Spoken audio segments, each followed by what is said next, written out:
Para mí realmente es un verdadero honor estar aquí junto a mis compañeras, que la doctora Corona no lo dijo, pero en ese mismo orden fuimos llegando al país, sí, doctora Rivera. Llegó Catherine, llegó Adalgisa. Adalgisa formó 2 colegas más en su hospital, luego llega esta servidora, este, para también seguir haciendo lo que ellas muy bien vienen haciendo. Como bien dijo la doctora, mi caso a presentar lo denominé, no sé si está bien así, lo pueden ver, las luces. Y lo he denominado tener corta edad no te define sano. Me desempeño como médico colaborador en el Instituto Espaillat Cabral y actualmente soy la coordinadora y docente del posgrado de oftalmología, que hoy les anuncio que el Hospital Central fue hace pocas semanas declarado como docente universitario central de las Fuerzas Armadas, avalado por MESI. Hace unas pocas semanas recibimos ese aval. Ahí estamos a sus órdenes.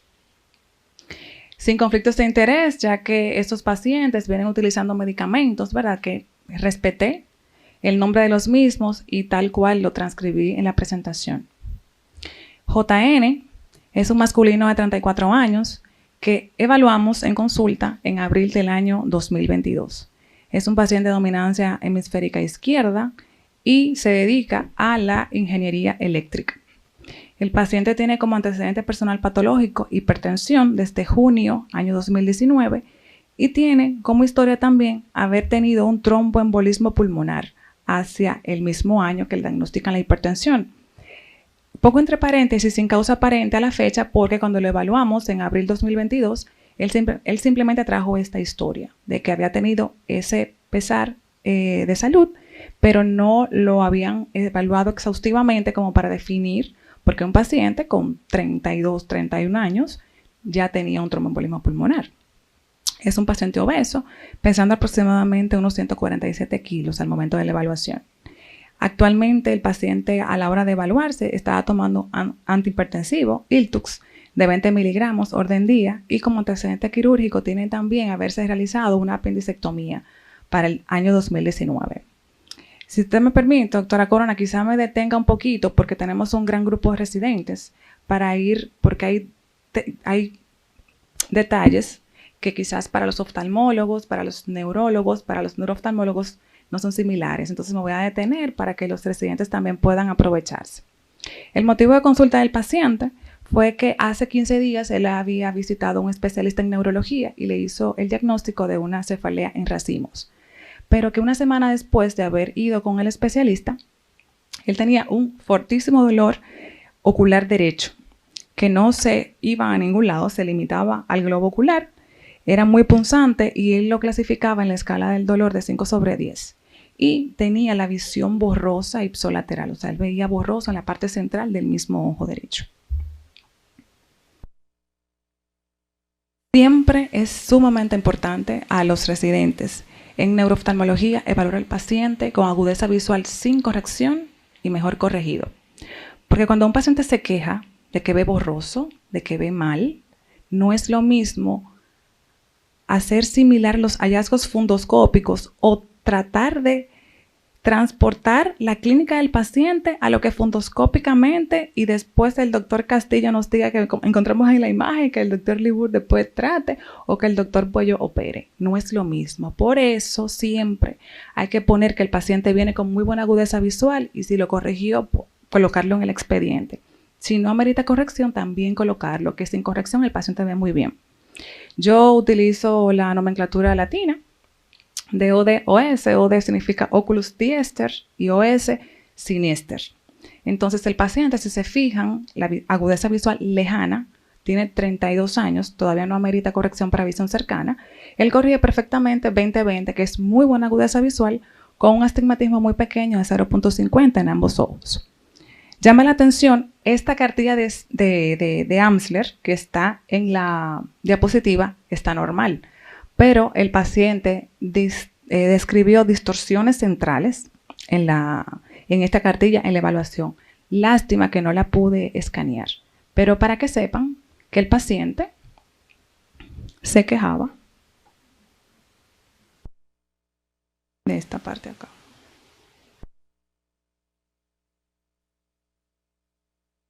Esta parte era la que veía borrosa con el ojo derecho, siendo asintomático en el ojo izquierdo. El test de Ishihara, que es el test de colores convencional que conocemos, el paciente identificó las 14 de las 14 láminas mostradas, o sea, no tenía discromatopsia. Ya sabemos con esto que el paciente ve muy bien, sabemos que el paciente con lentes ve mucho mejor, que tiene una distorsión en el área central macular del ojo derecho, pero que no tiene discromatopsia. Eso nos va orientando a por dónde eventualmente pudiera estar vinculada su motivo de consulta. OU significa óculos uterque. En el segmento anterior, córnea, iris, conjuntiva, sin alteraciones en ambos ojos, y las presiones intraoculares eran normales, eran de 12 en ambos ojos.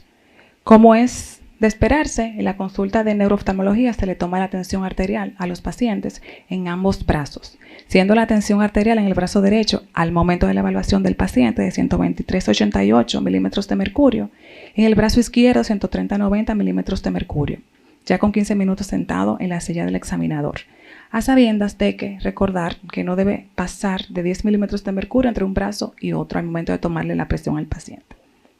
Seguimos evaluando al paciente.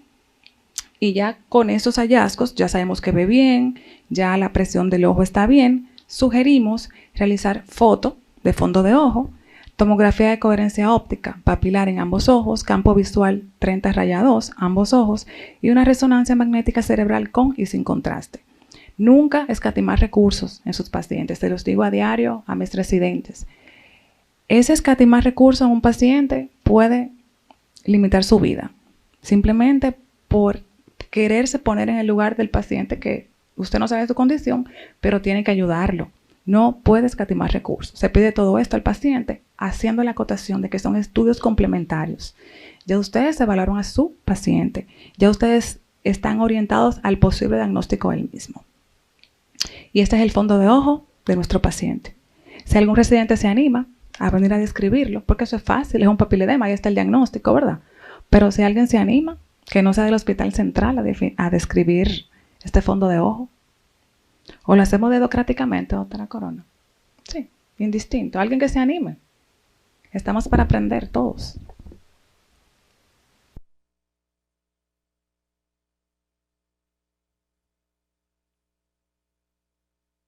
Así es.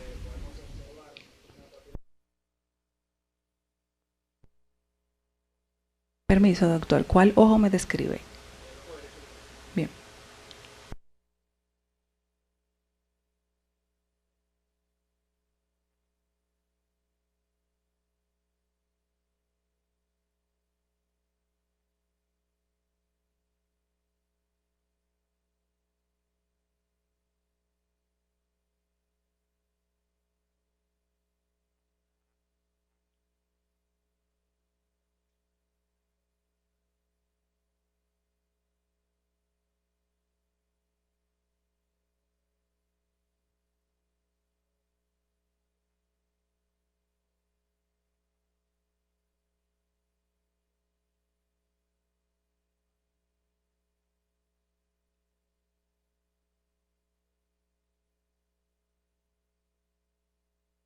Muy importante saber eso, que cuando están estas características clínicas que muy bien describió el doctor, de manera bilateral, eso lo hace papiledema, hasta que se demuestre lo contrario.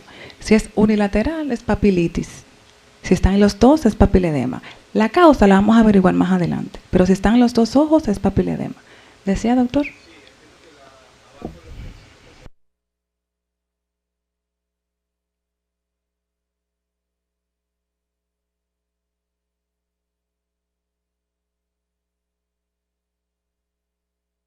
Excelente, doctor. Y quizá la luz no lo ayuda. Podemos aquí hablar de quizás no una desestructuración discreta del epitelio pigmentario, pero a esa distancia y posiblemente la foto no lo ayuda. Pero lo hizo genial, doctor. Eso describe lo que él dijo, un papiledema. Yéndonos más adelante, Aquí vemos las fotos más ampliadas y quizá aquí sí se puede ver un poquito más sobrelevada la parte central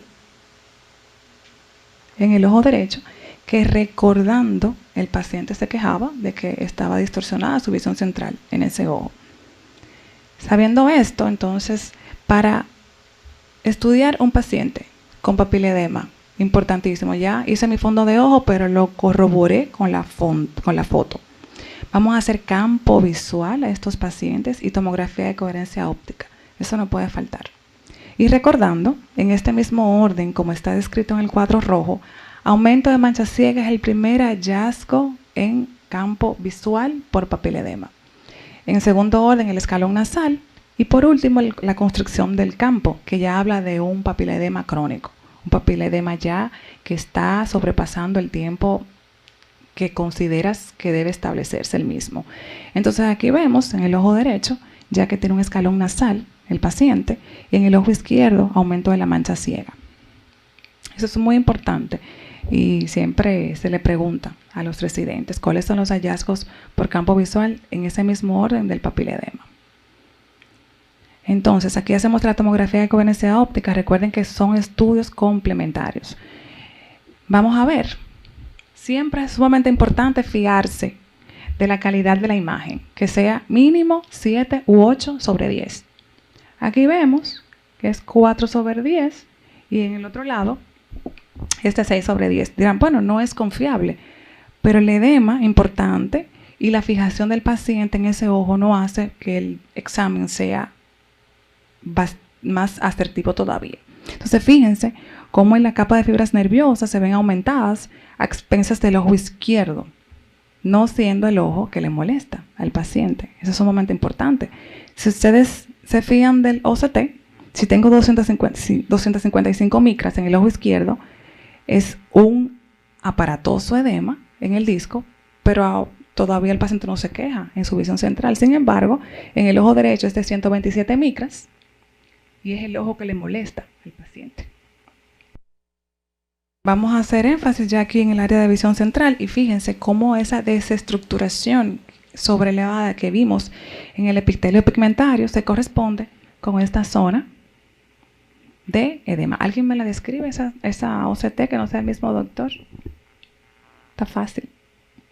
El ojo izquierdo está normal y el ojo derecho. A ver, ¿quién se anima? A los que les gusta retina.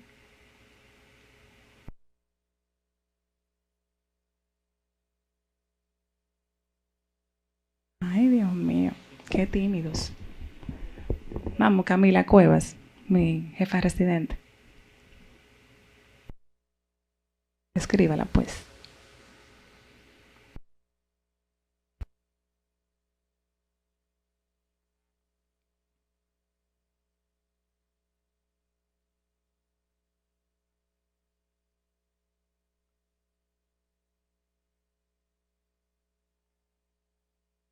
Está bien.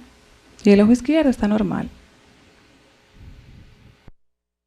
Aquí vemos una imagen más ampliada de lo que la doctora describió en el ojo derecho. Fíjense que el paciente es evaluado más adelante y las fibras siguen aumentando. Si se fijan, están ahora en 375 micras y 452 micras. A ese paciente ya se le había instaurado el tratamiento del papiledema. Ya sabemos que utilizamos diurético osmótico tipo acetazolamida en dosis máxima con el paciente y cada 3 semanas en lo particular esta servidora sigue a estos pacientes. Y noto que siguen aumentando las fibras. Entonces, como les decía, tenemos 6 tabletas diarias de acetazolamida. Utilizamos ionca en jarabe, una cuchara cada 12 horas y un antiinflamatorio en gotas oftálmicas 3 veces al día en el ojo derecho por 21 días. Pongo 21 días, aunque sí se describe que es de 6 a 8 semanas, porque cada 3 semanas es cuando voy viendo a mi paciente. Cuando él regresa hasta el 21 de abril, ya viene con una resonancia, porque recuerden que la pedimos al principio, que esta resonancia reporta pues una trombosis de seno sagital superior y transverso derecho. Para este momento que el paciente trae la a la resonancia, fíjense cómo su agudeza visual viene disminuyendo en el ojo derecho. Algo sumamente temido en oftalmología y más para nosotras, que si es una condición, sabemos que el papiledema, en ocasiones, lo más drástico que puede ocasionar es que comprometa la agudeza visual del paciente. Aún con este fondo de ojo tan aparatoso, tan llamativo, el paciente todavía tiene 20/20. Pero ya 3 semanas después tiene 20/25 a pesar de colocarle sus lentes. El ojo izquierdo no se modifica. En este sentido, con el diagnóstico es referido de emergencia con su neurólogo de cabecera, por supuesto, a quien iniciaron el paciente anticoagulación con lixiana inmediatamente de 60 miligramos una vez al día. Las imágenes no son muy exquisitas y yo soy muy respetuosa de las tareas de cada quien. Entonces, al César lo del César. Yo le voy a pedir al doctor, por favor, Castillo, que me acompañe para hablar de la resonancia que le hicimos a nuestro paciente JN. No están todos los cortes, pero aquí lo más llamativo el doctor nos va a ilustrar con lo que él muy bien sabe hacer.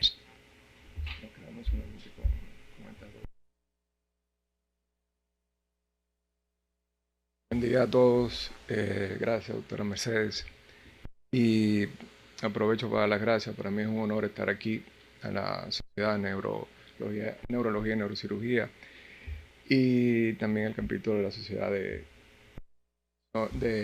Oftalmología que organiza este curso, en especial a la doctora Corona por la invitación. Vamos a revisar estas imágenes. Bueno, yo de inicio quisiera decirles que lamentablemente no contamos con todas las imágenes para poder revisar y ver de manera adecuada la trombosis descrita, como bien dijo la doctora Mercedes. Hay algo que tenemos que señalar y es bueno que siempre le quede a ustedes. Ante la sospecha en un paciente como este, que ustedes sospecharan que tiene una trombosis venosa, nunca olviden de indicar la resonancia con secuencias de angiografía, tanto arterial como venosa. Pueden indicar una secuencia de angioresonancia y venografía por resonancia, porque es fundamental y eso es lo que nos va a permitir mapear el sistema venoso de manera adecuada. Y sobre todo recordando que predominantemente en los senos transversos, porque son senos que están desprovistos de hueso y van a recibir ese síndrome hipertensivo generado por el edema, y siempre va a haber una disminución de calibre. No necesariamente tenemos que ver la trombosis o los signos directos de trombosis, sino tenemos que ver esos signos indirectos que implican que reduce el calibre en algunas zonas de manera segmentaria, y siempre ver fundamentalmente el área de los senos sigmoideos y los codos de los senos transversos, que ya son en la zona previo a las yugulares, que son los sitios más detalladamente tenemos que investigar. Y señalar también que hay senos que son hipoplásicos y que nosotros tenemos la obligación de señalárselo a ustedes, sobre todo las asimetrías de los senos o implantaciones altas, o en el caso del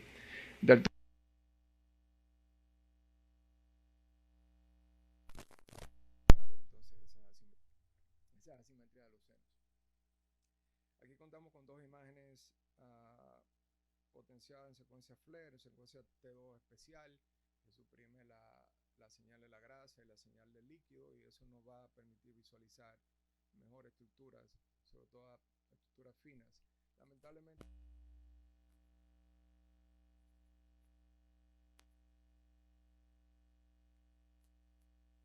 es importante que señalar en estos cortes axiales, sobre todo donde podemos visualizar los nervios ópticos prácticamente en su totalidad, que sobre todo hay algunos cambios de señal en la cabeza de los nervios que lucen engrosados e improntan sobre todo y deforman en el ojo derecho. Si somos estrictos, también hay un aplanamiento en el ojo derecho, en la parte posterior, que probablemente no fue descrito en el examen, y que son detalles que, y ahí aprovecho, es una especie de queja. Siempre agradecemos la información que nos mandan las doctoras, porque siempre es completa. Cuando nosotros recibimos una indicación y no tenemos la menor idea de lo que tiene el paciente, eso no nos va a permitir a veces hacer ese pequeño esfuerzo de decirle a los técnicos, hagan esto, o hacer un examen dirigido, aunque contemos con una resonancia de cráneo, pero podemos ir a buscar estos detalles que a ustedes les van a ser de interés y son importantes para ustedes. Lo otro que tenemos que señalar aquí es que desde ya ustedes van a ver un signo de hiperseñal en el área de la confluencia de los senos, en la zona del torcular. Si tuviésemos una secuencia T1, probablemente esto se ve como un foco de baja señal, el famoso signo delta. No siempre lo vamos a ver, pero cuando tenemos trombosis del seno longitudinal superior, pues sí se puede identificar.